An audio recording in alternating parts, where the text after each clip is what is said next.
kabataan ang pag-asa ng bayan, wika nga ng ating pambansang bayani na si Dr. Jose Rizal. At dahil ngayon ay buwan ng wika, ating alalahanin ang ating mga ninuno na naging bahagi ng ating kasaysayan sa ating bansang Pilipinas. Ano nga bang kaugnayan ng ating kasaysayan sa ating proyekto?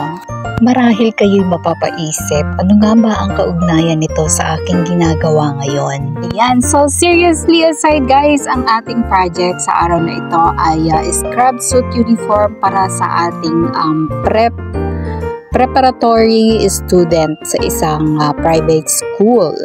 Super excited akong gawin to guys kasi usually ang mga nagawa kong scrub suit before ay mga medical related workers o mga pharmacist na nagpapagawa sa akin. So ngayon mga cute na scrub suits ang gagawin ko ngayon. So ito nga pala guys ay 4 sets.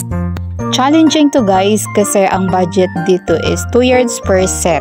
So, kailangan kong maging maingat sa cutting ng ating tela. So, ayan. And isa pang naging challenge dito is ang yung pink na yan ay 45 width lang ang tela. So, hindi kamukha dun sa una-una kong nagawa na 60 width ang isa. So, this is it guys. Challenge accepted! So, ito guys, I am assembling the pants ng ating scrub suit. And ayan, so napagdesisyonan ng ang parents na yung kanyang front ay merong belt and yung kanyang back ay garterized kasi bata nga yung magsusuot, so very active. Kaya nga nang sabi ko guys, this is 4 sets. So, 2 pink ito and yung yellow guys ay nagawa ko na sa aking screencast live stream. So, na-share ko na yung una. So, eto naman ang aking i-share sa inyo guys.